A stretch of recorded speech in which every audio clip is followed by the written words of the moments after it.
Bom, então, como eu já tinha falado, a gente vai abordar sobre humanização da assistência e cuidado paliativo, porque eles se encontram em algum momento na nossa assistência de enfermagem.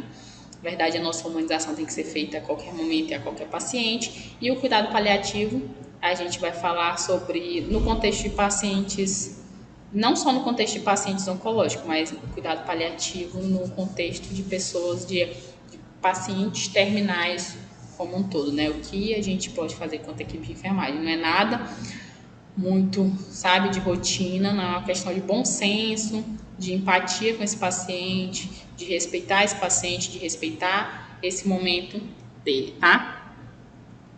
Então, falando-se de humanização, gente, a humanização ela veio com uma proposta, né? Antigamente, quando a gente vai estudar o contexto histórico do hospital, a gente percebe, e se vocês não vão ter a oportunidade de ver nessa matéria, mas quando fala humanização de pacientes graves, a gente estuda um pouquinho dessa história. Mas quando fala-se de humanização no contexto histórico do hospital, o contexto histórico do hospital era muito violento. Não tinha essa preocupação antigamente com humanizar a assistência. Não digo nem só assistência de enfermagem, porque antes a medicina ela era dentro do hospital meio que só o médico, né? Então não tinha essa preocupação com humanizar essa assistência.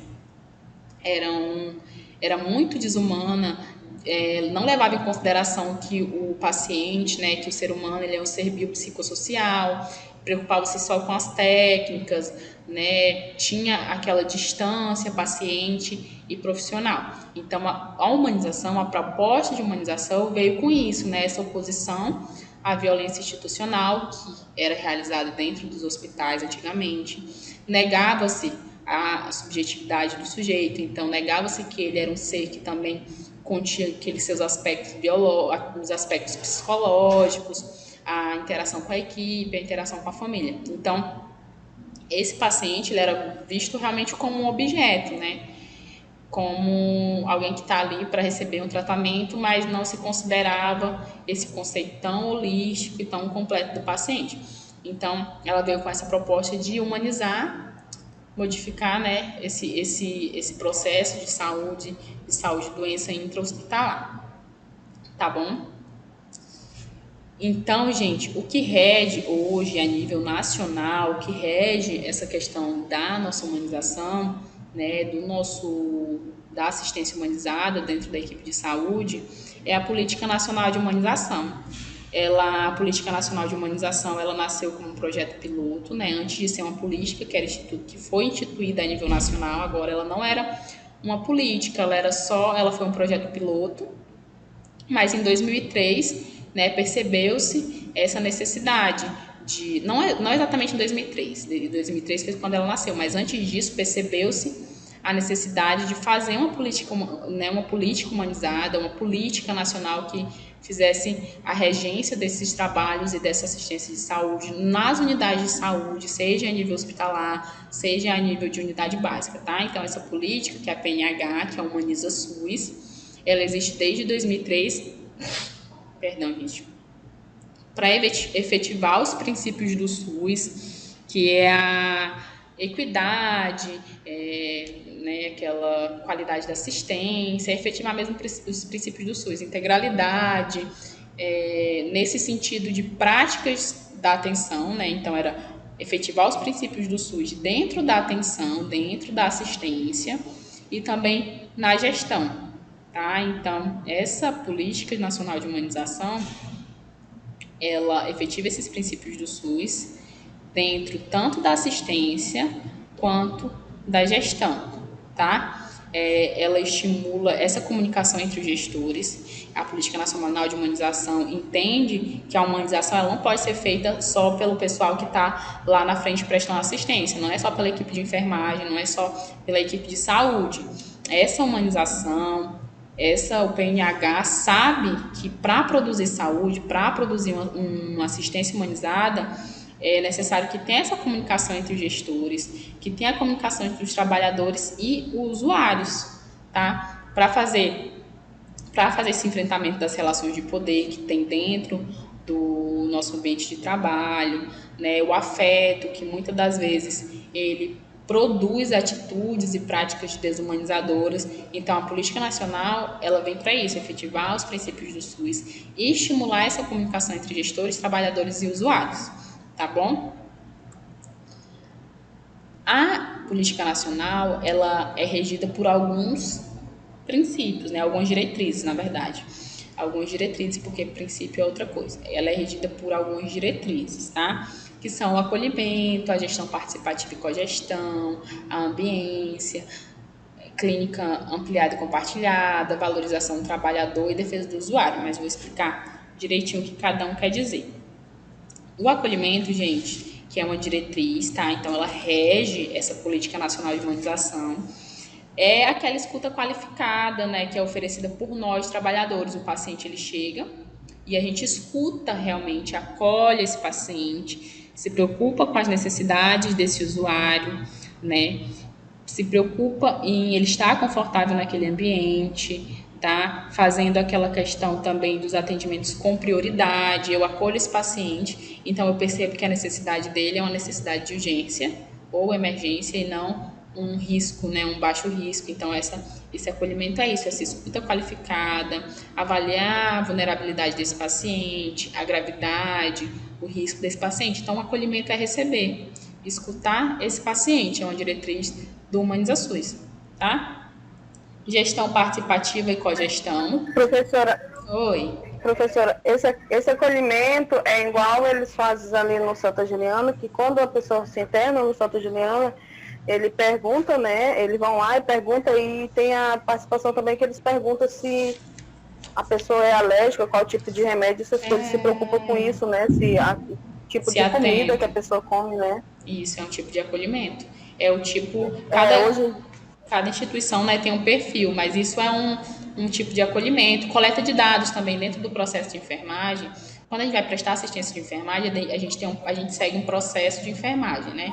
Aí dentro do processo de enfermagem tem uma coleta de dados e também entra isso, né? De eu perguntar ao paciente, por exemplo, se ele tem alguma alergia, né? Então entra dentro da coleta de dados também e do acolhimento. Tudo ali está meio interligado dentro da nossa assistência, mas é isso mesmo. É esse chegar do paciente a gente acolher, né? As necessidades, as prioridades, a vulnerabilidade. Então, essa escuta qualificada mesmo, esse acolhimento, essa escuta qualificada do paciente quando ele chega, né? Quando ele chega no serviço de saúde. A gestão participativa e cogestão é aquela questão, gente, de que as pessoas, a nível de gestão, quando eu falo gestão, eu falo SESACRE, né, a Secretaria Estadual de Saúde, Secretaria Municipal de Saúde. Então, é importante que essa gestão, lá em cima, né, a nível de SESACRE, a nível de Censa, elas tenham uma gestão participativa, com a cogestão, que seria aquela gestão lá da assistência, o enfermeiro-chefe daquela unidade, entendeu? Então, a gestão, ela tem que saber quais são os problemas que está tendo ali naquela unidade. Então, quando eu falo de gestão e cogestão participativa e cogestão, é que essa gestão lá em cima, ela saiba, ela seja participativa nesse processo de produzir saúde, né? Ela saiba os problemas, ela esteja realmente interessada, né? Ela saiba o que está acontecendo naquela unidade de saúde. Então, gestão participativa e cogestão é isso, essa participação da gestão lá em cima no processo de produzir saúde, tá? Com os coordenadores, os administradores daquela instituição de saúde. Então, é a participação deles também nesse processo, né? Eles não vão só gerenciar lá de cima, eles têm que entender o contexto daquela unidade, o contexto que aquelas pessoas se inserem ali, tá? A terceira diretriz é a ambiência. A ambiência realmente é de ambiente, gente, é de criar espaços saudáveis, que sejam espaços acolhedores e confortáveis, respeitar a privacidade do paciente, tá? É mais nesse sentido, né, de que seja um ambiente saudável. E quando eu falo ambiente saudável, eu não quero falar só de estrutura física, né? Eu quero falar da relação também profissionais, porque ambientes saudáveis também está relacionado com o relacionamento daquela equipe, né? Se aquela equipe ela tem um bom relacionamento, ela cria um espaço saudável ali para a gente receber aquele paciente. Então, a ambiência, além de ser um espaço físico, né, um espaço confortável, uma sala legal, com ar-condicionado, também que seja acolhedor, tá? Também faz essa parte de acolhimento e ambientes estão interligados, que seja um ambiente acolhedor, confortável, um espaço saudável, de maneira geral, né? Bem subjetivo e não só de estrutura física, mas de questão de relacionamento, tá? Clínica ampliada e compartilhada. Essa clínica ampliada e compartilhada, ela está relacionada à equipe multidisciplinar, tá? Quando eu falo de clínica ampliada é porque é uma clínica com vários saberes. Então, eu tenho o saber nutricionista, eu tenho o saber do educador físico, eu tenho o saber do enfermeiro, do técnico de enfermagem, do médico, sabe? Do psicólogo. Então, a clínica ampliada e compartilhada, ela é isso. É essa equipe multidisciplinar, esse diálogo entre a equipe, né? Saber que a equipe, toda a equipe, ela tem as decisões, ela discute o caso daquele paciente entre si. Então, são decisões compartilhadas, autonomia daqueles profissionais, né? Então, a clínica ampliada, sempre que a gente falar de clínica ampliada dentro da diretriz do Humaniza SUS, essa questão da equipe multidisciplinar, né? Vários saberes ali envolvido no tratamento daquele paciente, envolvido no tratamento daquele usuário, para que essas decisões elas sejam compartilhadas com essa equipe. Então, clínica ampliada e compartilhada é isso, né? Se restringe à equipe multidisciplinar, esses vários saberes na produção de saúde. Valorização do trabalhador, que somos nós, né? Então, a gente tem que ser visibilizado, né? A nível de gestão, a gente tem que também... É importante também assegurar a participação, isso dentro da diretriz, né? A diretriz, ela assegura a participação de nós, trabalhadores, né? Eu e você, nos espaços coletivos de gestão. Quais são esses espaços coletivos de gestão? Conselho de Saúde, tá? Conselho de Saúde Municipal ou Estadual, as conferências de saúde. Então, é mais nesse quesito. Valorização do trabalhador é assegurar que esse trabalhador ele participe desses espaços coletivos de gestão, ele dê a opinião dele, ele seja valorizado realmente como trabalhador de saúde. Eu sou trabalhador de saúde e eu tenho voz, né? Eu tenho que participar das conferências de saúde, dos conselhos de saúde, tá? Dentro dessa nossa valorização é isso, né? Validar a nossa atuação, validar a nossa voz. Então, a diretriz do Humaniza SUS, ela traz isso, a nossa valorização enquanto trabalhador. Tá? E defesa dos direitos dos usuários também é uma diretriz, né? Os usuários, eles possuem direitos garantidos, não é porque eles estão ali no sistema público de saúde que eles não têm direito e que a gente, enquanto equipe de saúde, pode fazer com eles o que quiser. Não é assim. Ele tem direito, o cidadão ele tem direito que a gente como equipe cuide dele, ele tem direito de ser informado sobre a saúde dele, é um direito do usuário isso, né? Ele decidir também, ele participar desse processo de saúde, tá? Ele também tem direito, quando entra aqui nos direitos de defesa dos usuários, a questão de compartilhar fotos, tá? É uma decisão do usuário, se ele não quer que você compartilhe, você não pode compartilhar, né, fotos na rede social. Então, a defesa do usuário é isso, ele tem direito de que uma equipe cuide dele, tem direito de ter informações sobre o seu quadro, né, sobre a sua saúde e também sobre decidir sobre o seu tratamento, ele tem voz. A Humaniza SUS traz isso, o usuário ele tem voz, o paciente ele tem voz, ele pode falar, ele deve falar nesse processo. Então, basicamente, as diretrizes do Humaniza SUS são essas: acolhimento, gestão participativa e cogestão, ambiência, defesa do direito dos usuários, valorização do trabalhador e a clínica ampliada e compartilhada. Tá, gente? Qualquer dúvida vocês podem falar.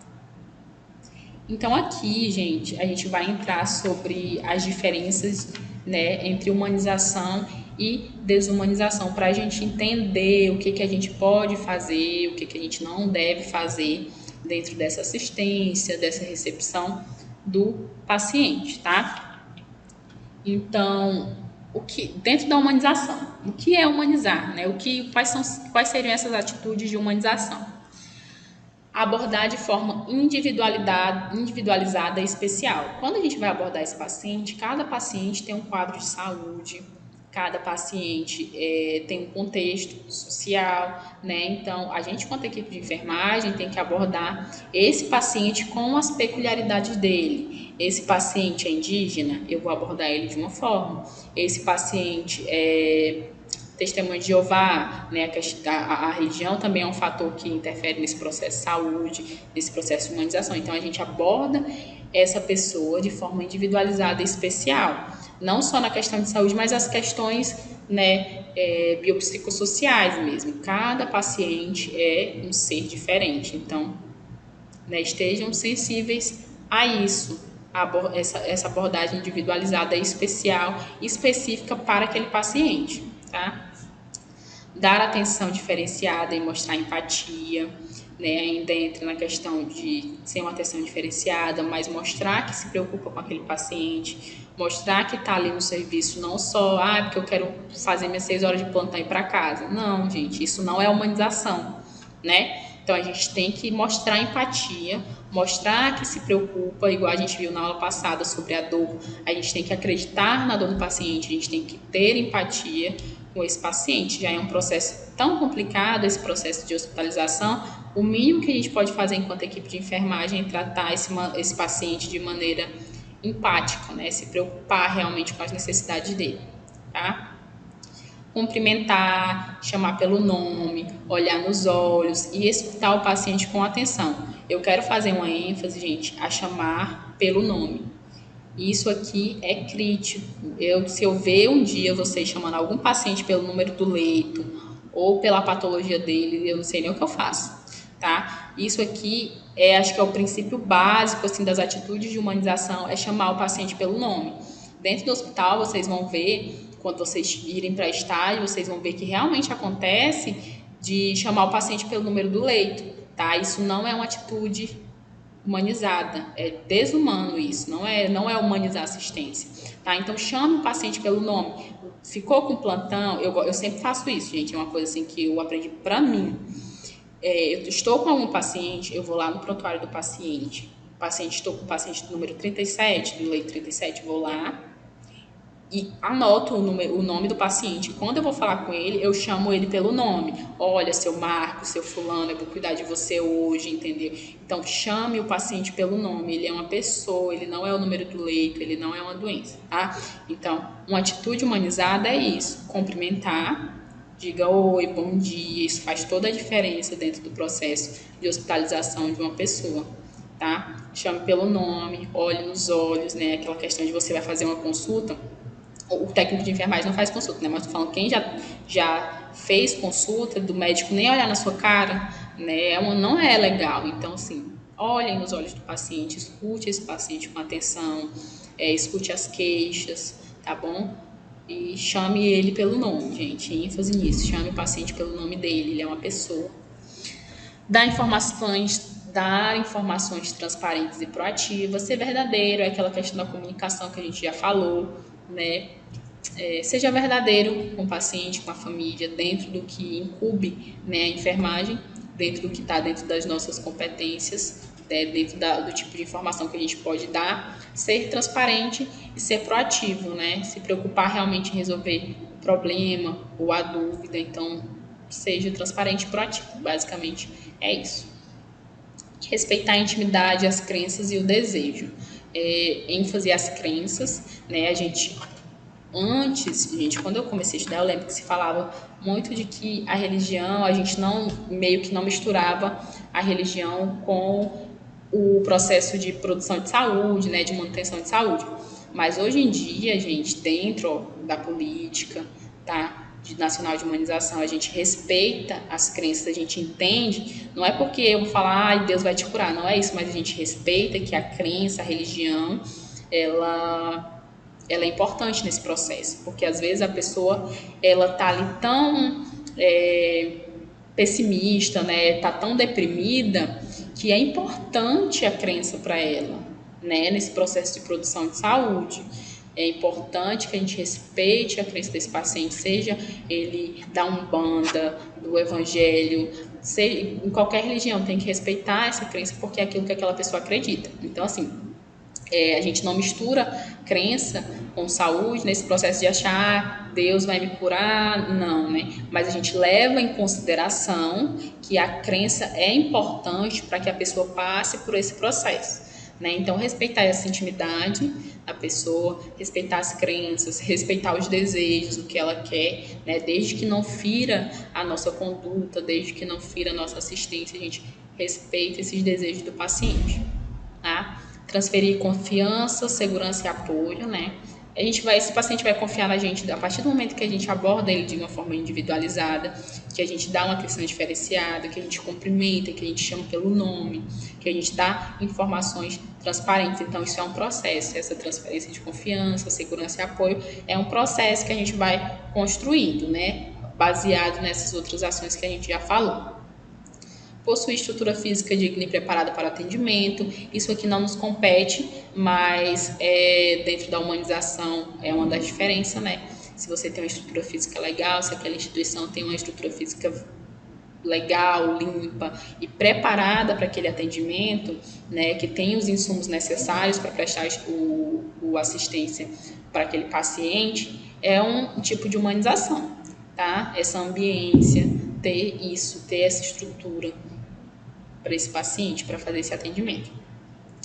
Criar procedimentos aptos às necessidades do paciente, que não nos compete, né? Essa questão de procedimentos é na questão de não fazer tantas intervenções desnecessárias nesse paciente, né? Se às vezes o paciente já está ali hospitalizado, já está no processo complicado, aí você querer ficar mexendo no paciente a todo momento. Então é nesse sentido, né? Criar procedimentos aptos às necessidades do tratamento e não aquelas que não são necessárias, que podem ser descartadas.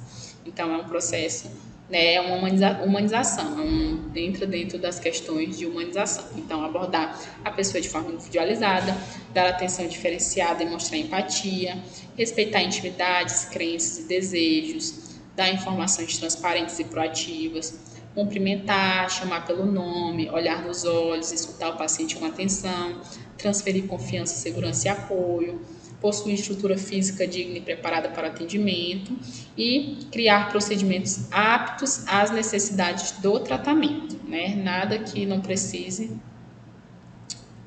não ser aplicado. E aqui a desumanização, né? Humanização é isso, e o que seriam as atitudes desumanizadas que não é para a gente fazer. Tratamento frio de pacientes e familiares, né? Não dar bom dia, não falar com o paciente, não cumprimentar a família, não perguntar como ele está, é desumano, tá? Desvalorizar ou ignorar os medos, os desejos, as opiniões e as crenças é justamente o contrário do que é humanizar. A gente não pode desvalorizar ou ignorar os medos, né? Principalmente a pessoa que está ali no local desconhecido, não sabe o que vai acontecer, não sabe como que é esse processo, não sabe o que vai acontecer naquele setor, está ali internado, então ela não sabe a rotina ainda, né? O que vai acontecer, o que pode acontecer em relação aos procedimentos. Então, não desumanizar e desvalorizar isso, todas essas questões, todas as opiniões, as crenças, os medos e os desejos. Dar informações muito técnicas ou pouco esclarecedoras, né? Para mim, o profissional que dá uma informação muito técnica ou pouco esclarecedora, ou ele não sabe nada do que ele está falando, né? E não quer que o paciente perceba, ou ele não sabe nada do que ele está falando. Porque não tem sentido, se eu estou falando com alguém que não tem o mesmo conhecimento técnico que eu, não tenho por que dar informações muito técnicas. A comunicação tem que ser clara e objetiva com os pacientes, tá? Então, desumanização, dar informações muito técnicas ou pouco esclarecedoras. Outro exemplo é falar da situação do paciente como se ele não estivesse ali. Às vezes, passagem de plantão, né? A gente fala como o paciente como se ele não estivesse ali mesmo. Às vezes acontece muito com o idoso, gente. Eu já percebo, é uma coisa que a gente tem que aprender também. Às vezes, quando é um idoso, né, um idoso bem mais velho, e ele está com o acompanhante, às vezes a gente dá informação só para o acompanhante, sendo que não. O idoso, ele faz parte do processo de produção de saúde dele, então a gente tem que falar, olha, seu Antônio, é isso, isso, isso e isso. Aí fala pro acompanhante, entendeu? É nesse sentido, ele tá ali, mas a gente passa a informação como se ele não estivesse ali. Fala dele como se o paciente não estivesse ali. Não façam isso, é desumano. O paciente está ali, refira-se a ele, né? Se refira ao paciente, depois você explica para o acompanhante, depois explica para o médico, depois explica para todo mundo, mas fale como se o paciente estivesse ali, porque ele está ali de fato, tá? Usar frases como existem pessoas que estão piores. Gente, isso aqui é péssimo, né? É uma atitude desumanizada, né? Porque pode até ser que existam realmente pessoas que estão piores, mas cada pessoa sabe o seu limiar, sabe o seu limite, né? Às vezes a minha situação de saúde não é clinicamente tão grave, mas eu fico muito preocupada. E estar deprimida me deixa muito pior do que outro paciente, porque a gente percebe que o ser ele tem uma interação psicológica, tem toda uma questão, né? Não é só o caso clínico dele, tem ele com ele mesmo. Então não usem esse tipo de frase, existem pessoas piores. Você pode até falar, gente, que vocês vão se deparar com pessoas dentro da equipe que são pessoas que prestam assistência desumanizada, mas não sejam essas pessoas. A gente está aqui para isso, a gente está estudando sobre isso para não ser esse tipo de pessoa, principalmente a enfermagem, né? Então, também tem a questão, por exemplo, aquelas pessoas... Eu não tenho filho, né? Mas eu sempre vejo relatos, quando fazia pré-natal, de mulheres que já tinham tido filhos, né? Multíparas, e falavam de como o atendimento lá na maternidade era desumano, né? Que falavam coisas para ela, aquele tipo de coisa que a gente já sabe. Na hora de fazer foi bom, entendeu? Então, são esses tipos de frase que dentro... Você pode até pensar, gente, a gente pensa realmente que a gente é ser humano, mas não fale isso, não use isso. Você pense e fique para você, tá? Não use isso dentro do contexto hospitalar, na frente da equipe, na frente do paciente, tá? Não usem esse tipo de frase que diminuem as pessoas, tá? E não validam o que elas estão sentindo ali naquele momento. Não façam isso. E rotular o paciente com base no diagnóstico. Foi a mesma coisa que a gente falou lá do leito, né? E do diagnóstico. O paciente renal, o paciente com câncer de pulmão. Então, não façam isso. Não rotulem o paciente. O paciente, ele é um paciente, ele é uma pessoa, ele tem uma família, ele é pai, ele é filho, ele é o seu Antônio, ele é o Marcos, ele é o João. Então, não rotulem o paciente, né, com base no diagnóstico dele. Não, ele é uma pessoa, realmente. Lembrem disso. Assim como vocês gostam de ser chamados pelo nome, né, chamem o paciente pelo nome também. Ficou claro, gente, aqui? Essa humanização e desumanização são atitudes, para a gente ver, são atitudes mínimas, né? São coisas assim que se a pessoa tiver um mínimo de educação, ela não vai fazer com ninguém, né? Em relação ao tratamento frio de pacientes familiares, essa questão, gente, não é para você ser amigo do paciente, não é para você ser melhor amigo, não, tá? É só para você realmente não ser frio, né, dar um bom dia, né? Não precisa ser melhor amigo dos pacientes, até porque nem todo mundo tem esse perfil, tá? Eu digo por mim, eu sou muito simpática, gosto de prestar uma boa assistência, mas eu não sou aquele tipo de enfermeira que fica ali com o paciente a todo momento, né? Igual eu vejo outras pessoas fazendo. Eu não sou esse tipo de pessoa, eu sou mais séria mesmo, tá? Ai, meu Deus. No caso, professor, Oi. no caso, tipo, cumprimentar, né? Isso, Dar um bom dia, um boa bom tarde, dia. boa noite. É o mínimo, né, que a gente chega quando a gente chega num ambiente. Respeito, né? E tipo, você recebe, porque todo dia vocês vão ficar com um paciente diferente, né? Então cheguem lá né, e falem com ele. Professor, Oi, deixa eu só me interrompendo bem rápido. pode Deixa eu falar. falar. A Tainara, ela não vai participar hoje da aula, porque a filha dela quebrou a perna. Nossa. E aí ela tá sem condições de assistir a aula e ela tá com a filha dela. Uhum. Então, eu me justificar pra senhora, tá bom? Não, tudo bem, gente. Não tem problema não. A aula vai ser gravada, né? Aí fala pra ela, mas acho que ela já sabe, né? Tipo, a aula vai ser gravada, ela vai fazer a prova, aí eu vou mandar o conteúdo no grupo, não tem problema não, tá? Tudo bem, obrigado. Nada. Então é isso, gente. A diferença entre humanização e desumanização aqui em atitudes bem básicas, né? Qual a importância da humanização hospitalar? Dentro da instituição de saúde, essa humanização, ela entra no quesito de que aumenta a eficácia do tratamento e a satisfação do paciente, né? Aqui a gente fala a nível de instituição, né? Se esse paciente ele vai recomendar essa instituição, vai ser bom, né? De boa visibilidade para a instituição. Então, para a instituição de saúde, é importante para aumentar essa eficácia do tratamento, a satisfação desses pacientes e também que esses pacientes venham recomendar essa instituição com mais frequências para outras pessoas, né? Aqui no nível de instituições privadas, né, que ocorre essa indicação e essa recomendação.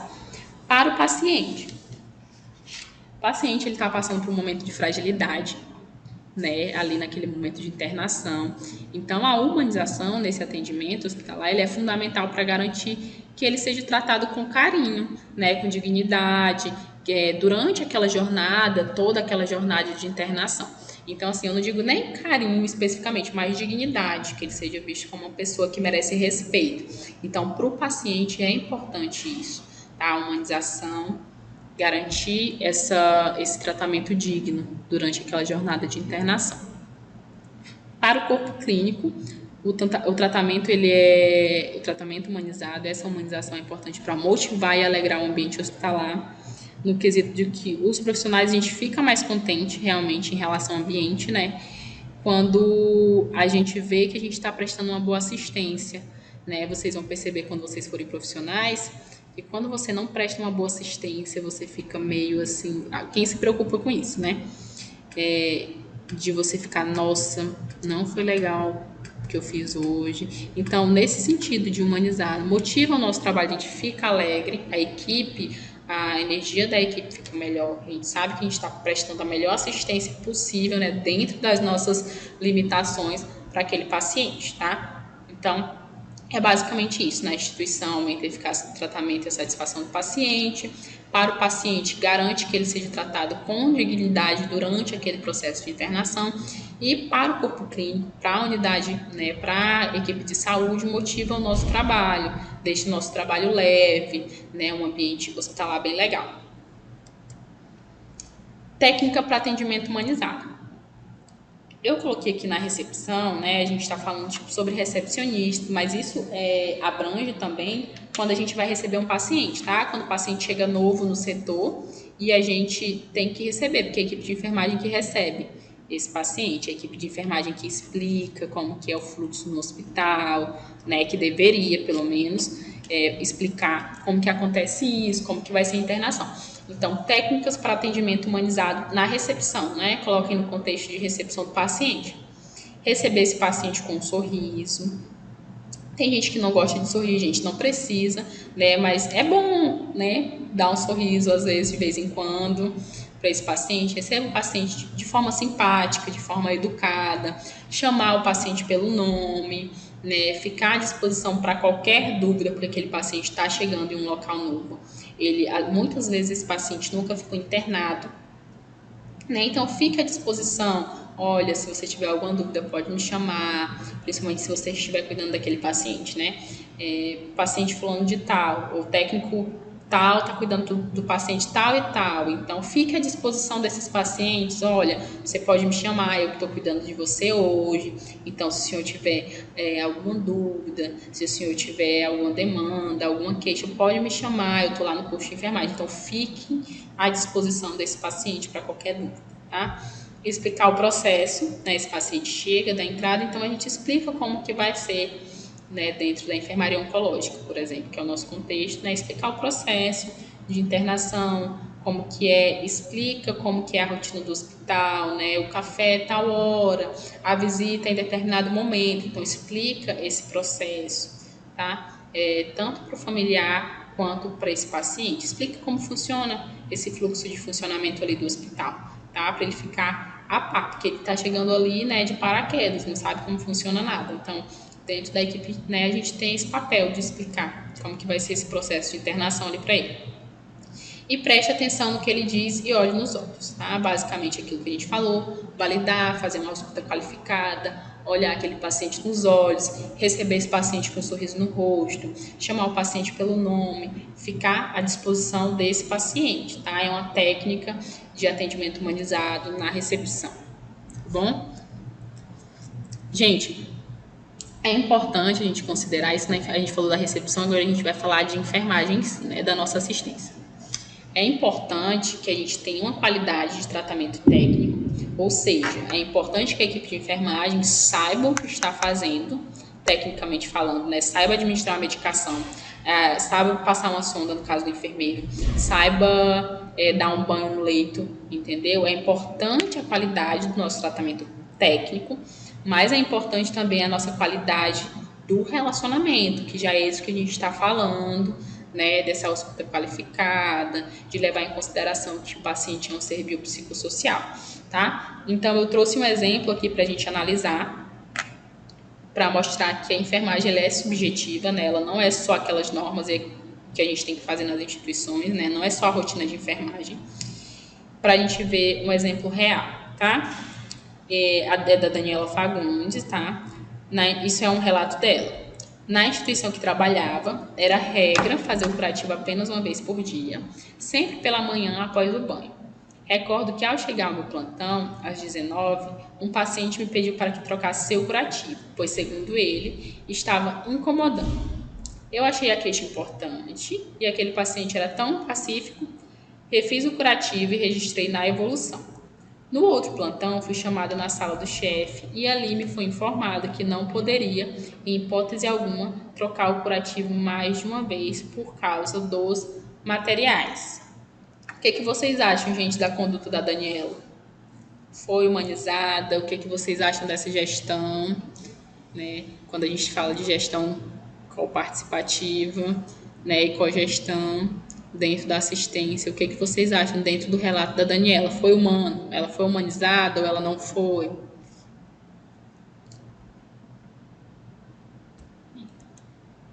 Gente, vocês estão dormindo?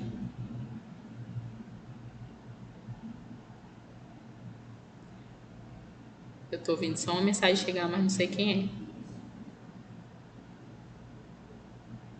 Então, vou falar, gente, já que vocês não querem falar. Analisando, né, de forma mínima. Ela trabalhava nessa instituição, o paciente ele pediu para que ela trocasse o curativo, então ela ouviu a queixa do paciente, né? Porque, segundo o paciente, estava incomodando. E como a enfermagem ela quer resolver o problema, né? Ela quer estar à disposição. Então, foi uma atitude humana, né? Quero enfatizar aqui o que ela disse. Eu achei a queixa importante e aquele paciente era tão pacífico, tá? Não é porque o paciente é pacífico ou ele não é pacífico que eu não vou fazer o curativo dele se ele tá me queixando, tá? Só para mostrar que mesmo o paciente sendo chato, é uma queixa importante, né? O curativo estava encharcado, provavelmente por algum motivo. E, professora? Oi. Como a senhora falou, né, eu achei ela foi bem humanizada, né, o que ela fez. E também, se ela não tivesse feito o curativo naquele momento, talvez pudesse infeccionar, tivesse acontecido algo bem pior, né, naquela situação. Exatamente. Então, ela foi humana, né, dentro das possibilidades dela enquanto equipe de enfermagem, em refazer esse curativo. O que a gente percebe aqui é um problema lá em cima, né? Lá na gestão, que provavelmente não é um enfermeiro, ou que é outra pessoa que não tem empatia e que não é humanizada, né? Porque se eu preciso fazer o curativo desse, não existe esse negócio de o paciente, eu tenho que fazer o curativo desse paciente só uma vez no dia. Há alguns critérios, sim, alguns tipos de curativo realmente a gente faz só uma vez no dia, mas esse paciente se queixou, né? Ele teve uma queixa importante porque o curativo estava incomodando, ou o curativo tinha encharcado, né? Por algum motivo, era um curativo era uma ferida que drenava demais, ou aquele curativo tinha ficado muito apertado. Por que não, né? Porque eu, como equipe de enfermagem, não posso refazer o curativo do paciente. É uma coisa mínima, né? É um tratamento mínimo. É uma coisa de qualidade de relacionamento. O paciente teve o trabalho de falar comigo, de se queixar, porque eu não faria isso. Então, a Daniela está totalmente correta, ela foi humanizada. O problema realmente foi, né, na chefia, ali na questão de gestão, que provavelmente não é uma gestão também humanizada, né, não é uma gestão humanizada, então ficou um pouco complicado, né? Então, às vezes a gente tem que se moldar, né, de acordo com as regras da instituição, a gente sempre procura fazer essa qualidade de relacionamento, não só o tratamento técnico, essa qualidade de fazer o procedimento, mas ter essa preocupação com o paciente, com as queixas, tá? Dicas para conciliar a humanização. Converse com o paciente, explique a rotina do hospital, a gente já falou. Visite os pacientes para cumprimentar e conversar, é importante. A nossa rotina de enfermagem, gente, é muito corrida mesmo. Mas assim, todo dia você fica com um paciente diferente, né? Dentro da escala diária. Ai, gente, desculpa. Dentro da escala diária. Então, eu como técnica vou ficar com 4 pacientes. Por que eu não passo lá nesses 4 pacientes, dou um bom dia, pergunto como que foi a noite, né? São coisas mínimas. Visitar esse paciente para cumprimentar e conversar. Não é para a gente ficar ali um plantão inteiro conversando. É para a gente se apresentar mesmo, né? Mostrar que está ali, ficar à disposição. É mais nesse sentido que a gente já tinha falado. Respeitar sempre as vontades do paciente, a gente não vai obrigar o paciente a fazer nada. A gente usa muito método de persuasão em enfermagem. Vocês vão perceber que às vezes o paciente ele não quer fazer algum tipo de coisa, né? Mas a gente induz ele a fazer. Eu já tive um paciente que ele não queria tomar banho. Gente, foi uma novela. Ele era um idoso, não sei qual o problema dele que ele tinha com banho, né? Ele falava que não queria tomar banho. Tá, eu, enquanto equipe de enfermagem, tenho que respeitar a vontade desse paciente, mas ele precisava tomar um banho, né? Então, a gente entra nessa persuasão de explicar que precisa tomar um banho, né? Toda aquela questão psicológica. Então, a gente respeita as vontades do paciente sempre, tá? Mas se for um caso que precisa ser feito, a gente explica, né, o procedimento, explica o porquê, explica que é importante, tá? Sempre explique o motivo e os detalhes de cada procedimento, isso é muito importante. Não é só chegar, nossa, eu já vi uma vez, meu Deus do céu, a menina era uma técnica, gente, mesmo. Ela chegou para aplicar uma medicação, ela nem falou com o paciente, nem disse nada, ela só puxou o braço do paciente e aplicou, era intramuscular, né? Eu fiquei assim um pouco estarrecida, né? Então não façam isso, explique, olha, esse medicamento aqui, às vezes você nem sabe, né? Mas explique. Às vezes a gente não sabe, porque a gente não sabe todos os medicamentos, mas explica o medicamento ou explica o procedimento. Olha, eu vou fazer isso, isso, isso, antes de fazer, porque senão a pessoa vai se assustar, né? Ela não é só chegar e fazer o procedimento sem explicar nada. Não, fala, explica, olha, eu vou fazer isso, isso, isso e isso, vai ser desse jeito, tá? O senhor me ajuda, tá, seu Antônio? Colabora comigo, tá bom? Nesse sentido, tá? Ouça, converse e apoie o paciente e seus familiares, né? Acho que não precisamos falar mais disso, sobre conversar, ouvir, apoiar a família. A comunicação é importante nesse processo de humanização. Paciente grave na UTI. Relacionamento interpessoal melhora, né? Potencializa a melhoria. Já tem muitos estudos falando, gente, que esse relacionamento, esse bom relacionamento equipe, família, e paciente potencializa a melhoria, tá, do paciente. Tem muitos estudos que levam em consideração essa comunicação, esse relacionamento como potencializador da melhoria do quadro do paciente ali, tá? Paciente grave, né? UTI em oncologia, que a gente está falando. Palavras de carinho, palavras de incentivo, de solidariedade, né? Podem combater o delírio. O delírio, deixa eu ver, eu anotei aqui em algum lugar, acho que eu esqueço. Tá aqui. O delírio, ele é um estado de confusão mental que surge abruptamente e causa alterações de consciência, tá? Então, o delírio é isso. Por algum motivo, esse paciente ele tem uma confusão mental, né? Seja pelo quadro dele ali, ou alterações clínicas, ele tem uma alteração do nível de consciência, né? Então, o comportamento dele pode alternar entre sonolência, ele pode ficar muito sonolento e depois ele tem uma agitação muito excessiva. Então, esse relacionamento potencializa a melhoria do paciente, essas palavras de carinho, essas palavras de incentivo, tá? A solidariedade, elas combatem essa confusão mental, né? Essa agitação ou essa raiva excessiva, tá? Então, é importante esse relacionamento, né? Equipe, família e paciente, tá? Paciente grave, oncologia, a doença agressiva, profissionais tentam não se envolver, atitude não ética. Então, geralmente, o câncer é uma doença muito agressiva, né? Ela, como a gente viu, o câncer ele se multiplica de maneira desordenada, é um padrão do câncer, né? Por conta disso, por conta desses pacientes já estarem, como a gente está falando aqui de oncologia, às vezes esses pacientes não têm prognóstico, são pacientes terminais. Então, os profissionais de saúde, a gente tenta não se envolver. Principalmente a gente que já trabalha naquele setor, tem gente que se apega muito aos pacientes, né? A gente acaba prestando assistência todo dia e se apegando realmente a esses pacientes. E tenta, só que aí, por conta disso, por conta de a gente trabalhar tanto com aquilo, a gente passa a não querer mais se envolver. Tipo, não é sentimentalmente falando, mas vocês entenderam, né? Nesse sentido, emocionalmente falando, a gente tenta não se envolver para não sofrer quando esse paciente, né, ele evoluir para óbito. Então, isso não é uma atitude ética. É importante que a gente se envolva nesse processo. A gente é protagonista também, né? Gestão, profissionais de saúde e usuário. Então, eu sei que às vezes a gente quer se proteger, né, desse processo que é tão complicado, prestar atenção, prestar assistência para o paciente oncológico, mas infelizmente a gente tem que se envolver, tá? Porque não se envolver, ser indiferente àquele paciente é uma atitude não ética dentro da nossa prática profissional. Então, a equipe ela deve estar preparada, né, para prestar esse atendimento humanizado. Tem que ter uma relação de confiança com esse paciente, que essa relação de confiança vai influenciar, né, naquelas atitudes humanizadas que a gente viu lá atrás. Tudo isso vai proporcionar essa relação de confiança, esse ambiente positivo e o estado psicológico tem efeito direto no desfecho da terapia, que a gente já estava falando, que dependendo do estado psicológico desse paciente, esse paciente pode se recuperar de uma forma mais rápida se ele está sendo bem tratado, né, ali naquele hospital. Eu sei que dentro da internação já a internação já é um procedimento,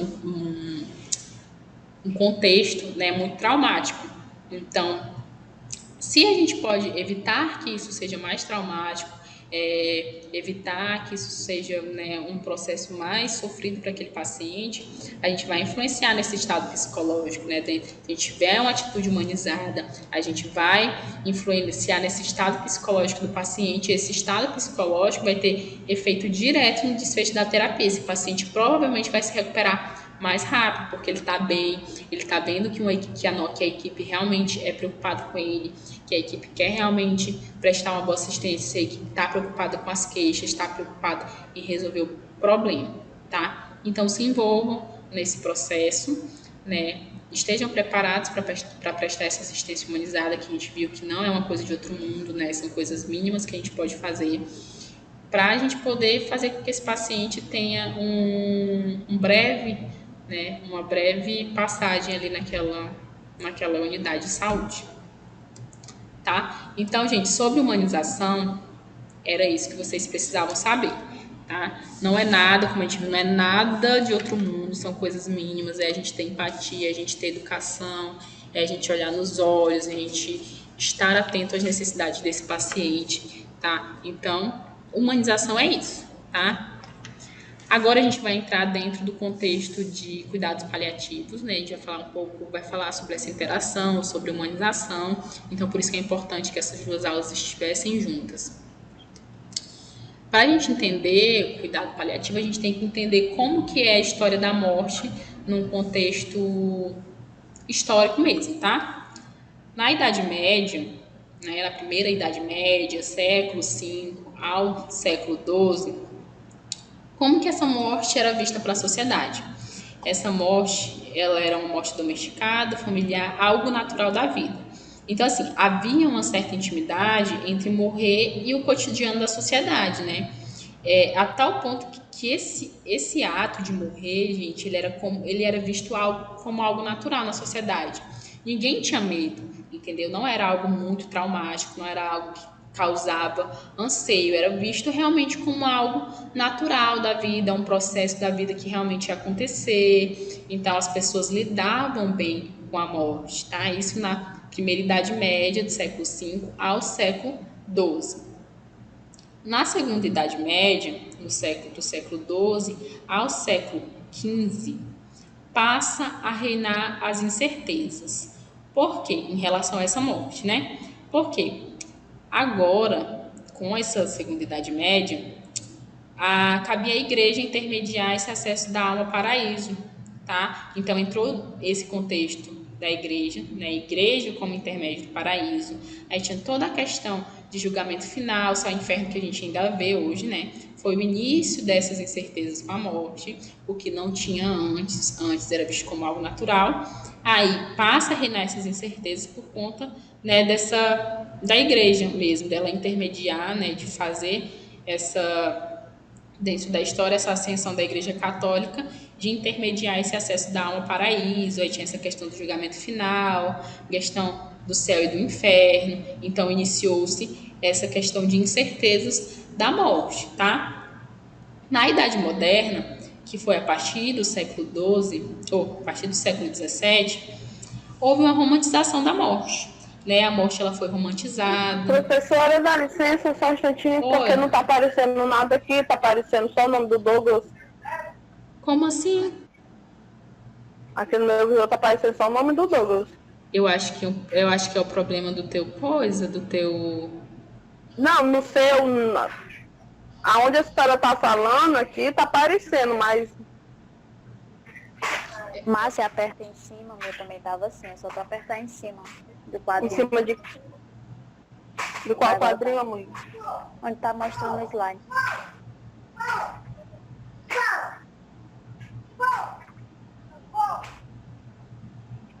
Voltou? Não, mano, tá só o nome do Douglas aqui.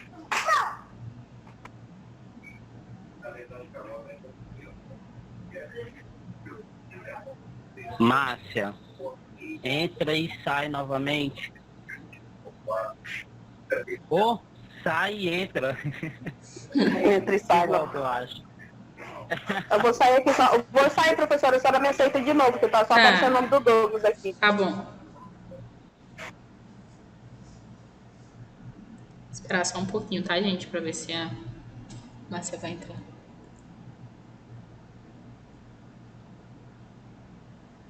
Acho que voltou.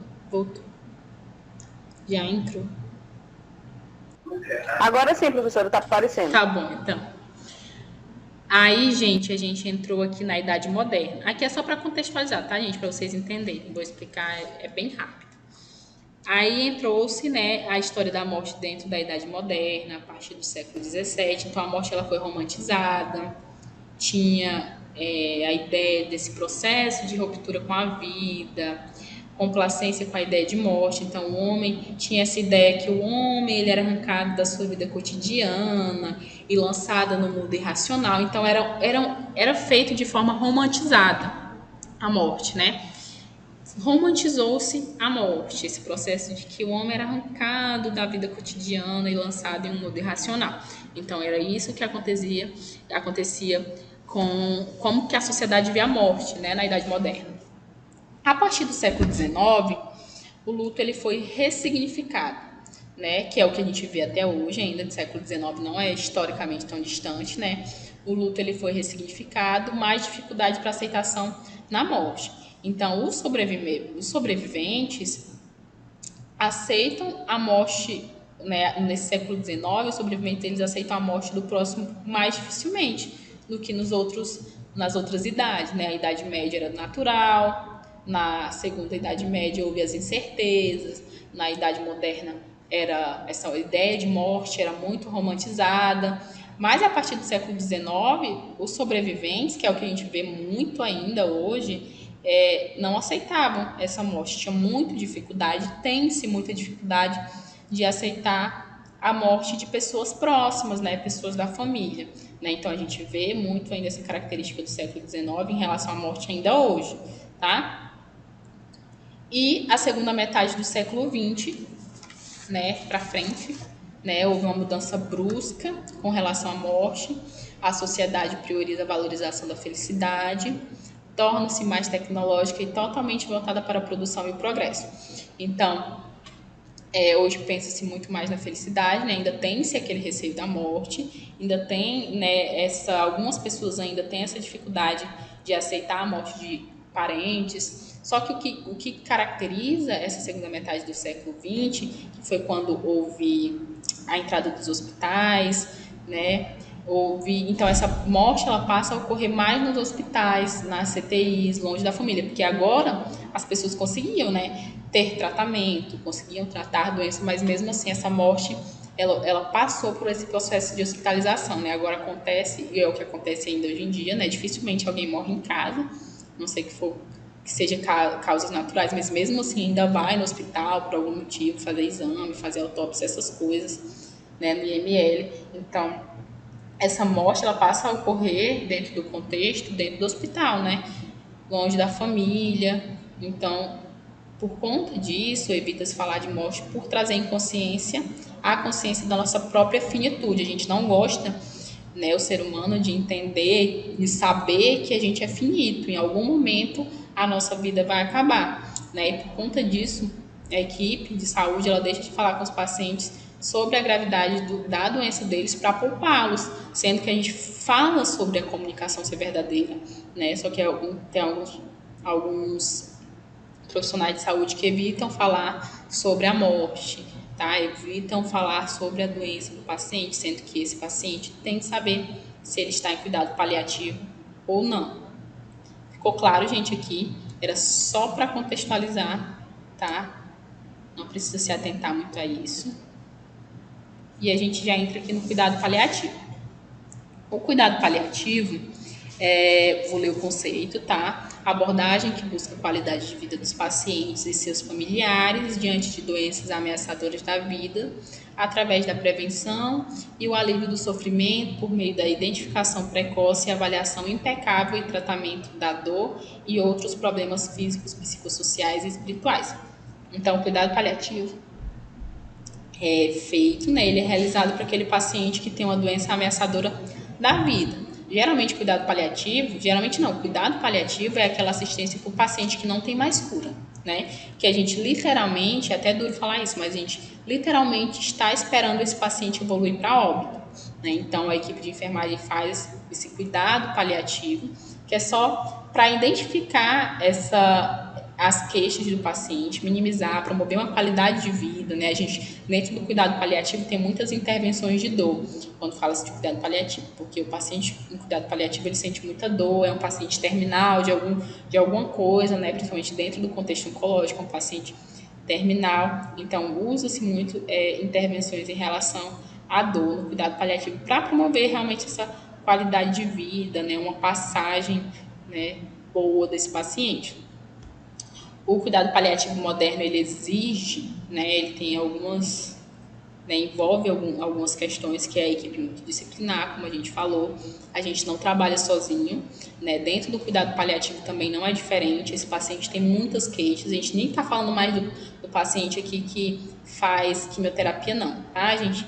Nem quimioterapia, nem radioterapia, a gente está falando de equipe multidisciplinar, no contexto daquele paciente que tem muitas queixas por conta que realmente essa doença já está ameaçando a vida dele, né? Então a gente tem a equipe multidisciplinar para prestar essa assistência completa de cuidado paliativo, né? O cuidado holístico, né, é preconizado dentro do cuidado paliativo, então a gente vê o paciente como completo, ser biopsicossocial, controle dos sintomas, né? A gente quer evitar que esse paciente sofra mais do que ele precisa sofrer, digamos assim. Suporte familiar, a equipe de enfermagem, a equipe de saúde dá um suporte familiar também, né? Comunicação, conversa, apoio psicológico dentro da equipe, né? Voltando para a equipe multidisciplinar, tem esse apoio familiar, esse suporte familiar. Suporte familiar após o óbito, gente, ele quer dizer que a equipe ela deve ter atenção, né? Deve seguir com atenção à família, né? Aos familiares. O paciente ele evolui para óbito, só que a família, ela não sabe muito bem, né, o que fazer depois do óbito. Então, os procedimentos a serem tomados a seguir, né, em relação ao corpo, em relação à questão de logística dentro do hospital, você tem que esperar o IML, você tem que esperar não é o IML, gente, é isso mesmo, é o IML, mas o IML é só para casos traumáticos, né, mas é outro nome. a gente dá esse suporte de procedimentos a serem tomados, né? A gente vai esperar o quê? Enquanto a equipe de enfermagem fala, explica para a família, né? Os procedimentos que devem ser feitos, doação de órgãos, suporte mesmo após o óbito do que esse paciente deve, que essa família... Oi. O Doug está pedindo para a senhora explicar de novo o cuidado holístico. Ah, tá. O cuidado holístico é o cuidado completo, né? Holístico, holisticidade quer dizer completo. Então, é prestar um cuidado de forma completa. É aquilo que a gente já vem falando, né? Biopsicossocial. Ver que o paciente não é só as nossas técnicas, né? Ele tem outras questões também, psicológicas, né? Sociais, o contexto que ele se insere. Então, o cuidado holístico é isso, um cuidado completo desse paciente. Holisticidade é isso, completo, um cuidado completo, tá? Cuidados domiciliares, a equipe também presta, né? No caso de pacientes que estão em casa, recebendo esse cuidado paliativo, tá? Às vezes a gente é contratado para prestar esses cuidados domiciliares. Pesquisa, educação e treinamento, né? Sobre a assistência do cuidado paliativo, essa equipe, ela tem que estar preparada, né? Ela tem que estar educada, ela tem que saber o que ela está fazendo, né? E treinamento para isso, porque hoje em dia existem equipes, existem pessoas especializadas só para cuidado paliativo, né? Existem enfermarias só de cuidado paliativo para pacientes que estão em cuidado paliativo. Então, é mais essa pesquisa, educação e treinamento nesse quesito, saber o que está fazendo.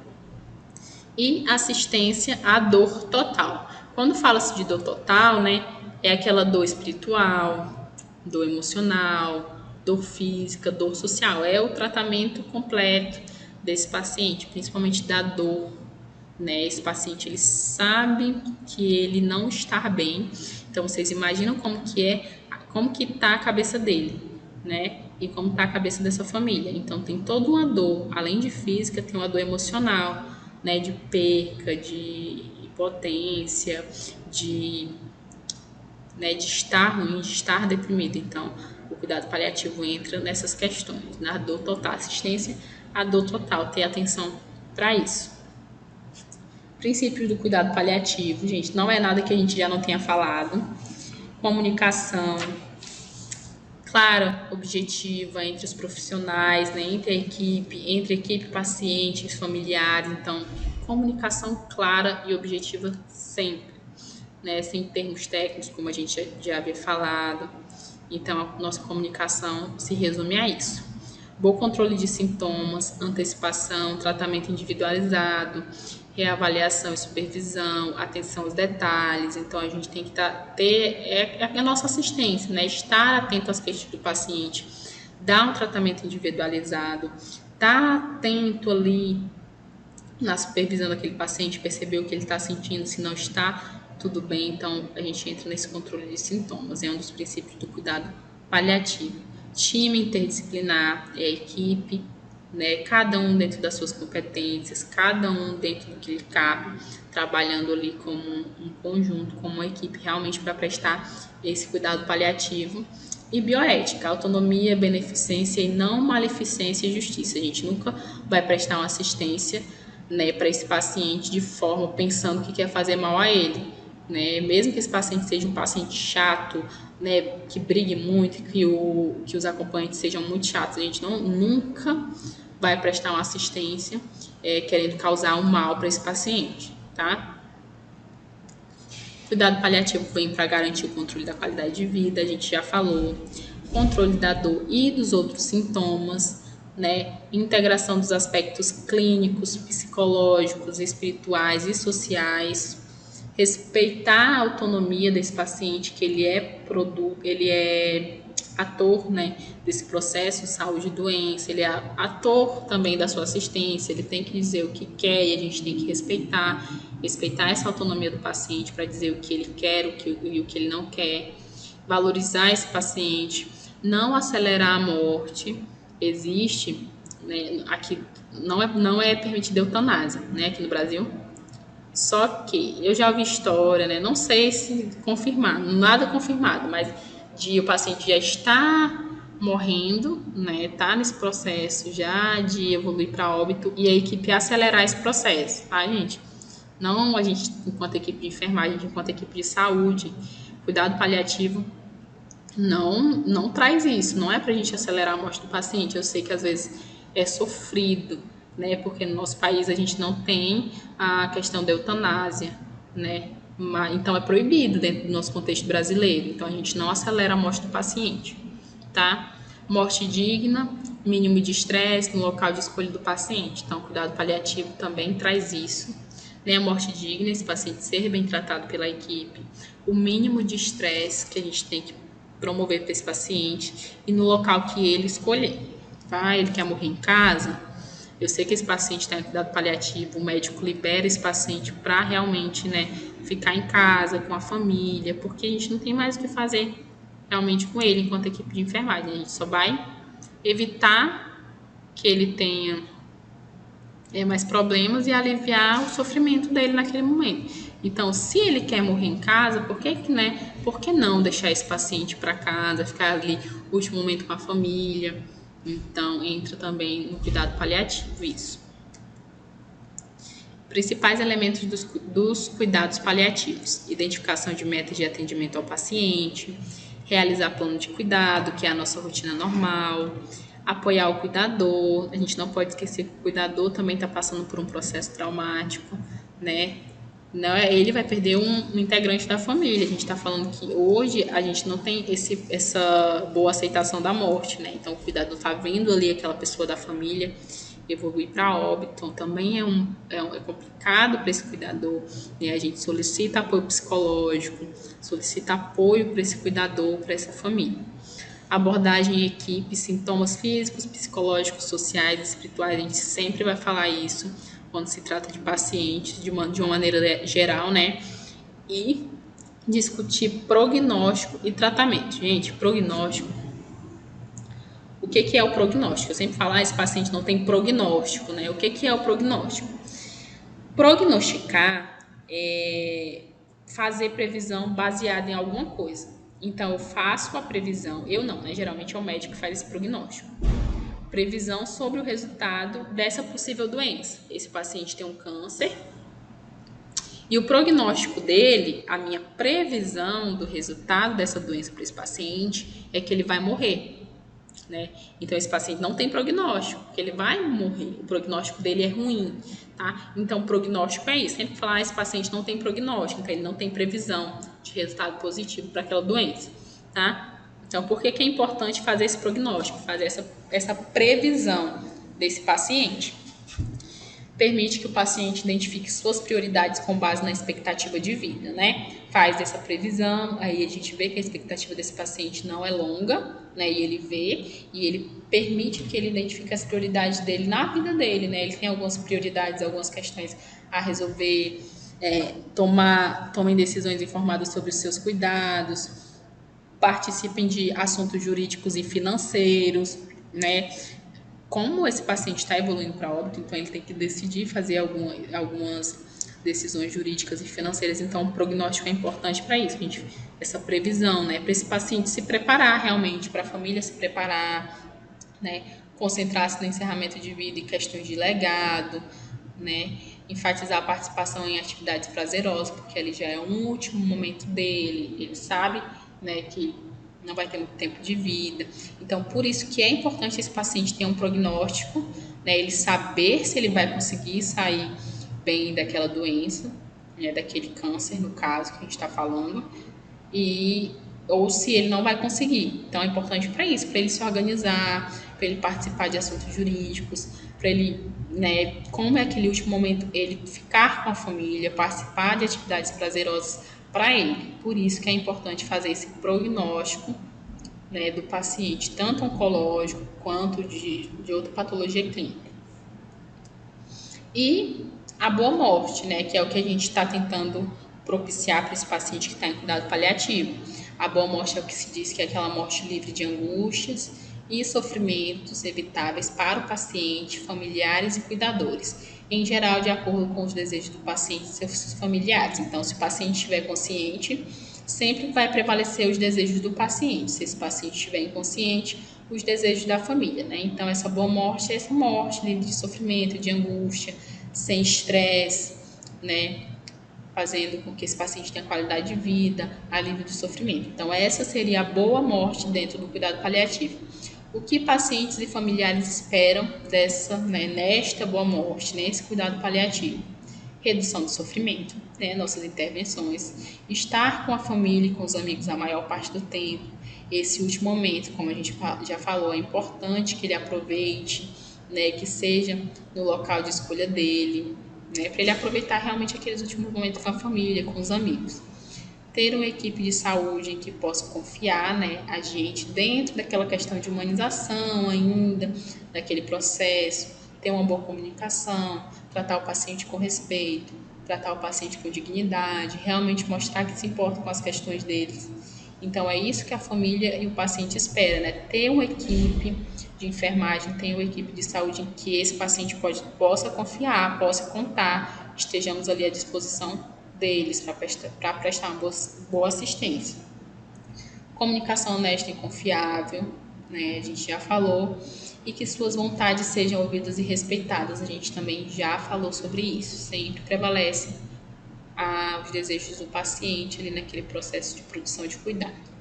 Tá bem, gente? Então, basicamente era isso, né?